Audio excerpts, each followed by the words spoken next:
ഷിച്ചു ഒരു friendly and playful ആയിട്ടുള്ള ഒരു ഡോഗ് ബ്രീഡാണ്. ഷിച്ചു ഒരു കമ്പാനിയൻ ഡോഗ് കൂടിയാണ്. ഇവർ കിഡ്സ് ആയിട്ടും എൽഡർലി പീപ്പിളായിട്ടും വളരെ ഇണക്കവും ഫ്രണ്ട്ലിയും ആയിട്ടുള്ള ഒരു ഡോഗ് ബ്രീഡാണ്. ഇവരുടെ കാം ആൻഡ് ജെന്റിൽ നേച്ചർ കാരണം ഇവരൊരു ഇമോഷണൽ സപ്പോർട്ടീവ് അനിമലായിട്ട് കൂടിയാണ് കണക്കാക്കുന്നത്. ഇതുപോലത്തെ top quality top pedigree lineage ചെയ്യുന്ന പപ്പീസിനെ നിങ്ങൾ നോക്കുന്നുണ്ടെങ്കിൽ ഞങ്ങൾ ഇപ്പോൾ തന്നെ കോൺടാക്ട് ചെയ്യൂ. With KCA without KCA puppies available ആണ്. Also all India all Kerala safe and secure ഡെലിവറിയും പോസിബിൾ ആണ്.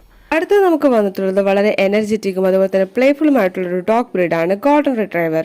ഗോൾഡൻ റിട്രൈവർ പപ്പീസ് വേൾഡിലെ മോസ്റ്റ് ബിലൗഡ് ഡോഗ് ബ്രീഡ്സ് ആയിട്ടാണ് കണക്കാക്കുന്നത്. ഇവർ വളരെ ലവബിൾ ആൻഡ് എനർജറ്റിക് ആയിട്ടുള്ള ഒരു ഡോഗ് ബ്രീഡാണ്. ഇവർ വരുന്നത് മീഡിയം ടു ലാർജ് സൈസിലാണ്. ഇവർക്ക് ബ്രോഡ് ഹെഡും എക്സ്പ്രസീവ് ഐസും അതുപോലെ തന്നെ ഫെദറി ടെയിൽസുമാണ്. ഇവരെ കൂടുതൽ എല്ലാവരും ഇഷ്ടപ്പെടാൻ കാരണം ഇവരുടെ സ്മൈലിംഗ് ഫേസും അതുപോലെ തന്നെ ജെന്റിൽ എക്സ്പ്രഷൻ കാരണമാണ്. ഇവർ എല്ലാവരുമായിട്ടും വളരെ ഫ്രണ്ട്ലിയും അതുപോലെ തന്നെ ജെന്റിൽ ആൻഡ് അഫെക്ഷനേറ്റ് ആയിട്ടുള്ള ഡോഗ് ബ്രീഡാണ്. ഇതുപോലത്തെ ടോപ്പ് ക്വാളിറ്റി ടോപ്പ് പെഡിഗ്രി ലൈനേജിൽ വരുന്ന ഡോഗ് ബ്രീഡ്സിനെ നിങ്ങൾ നോക്കുന്നുണ്ടെങ്കിൽ ഞങ്ങൾ ഇപ്പോൾ തന്നെ കോൺടാക്ട് ചെയ്യൂ. With KCA without KCA dog breeds available ആണ്. Also all India all Kerala safe and secure ഡെലിവറിയും പോസിബിൾ ആണ്.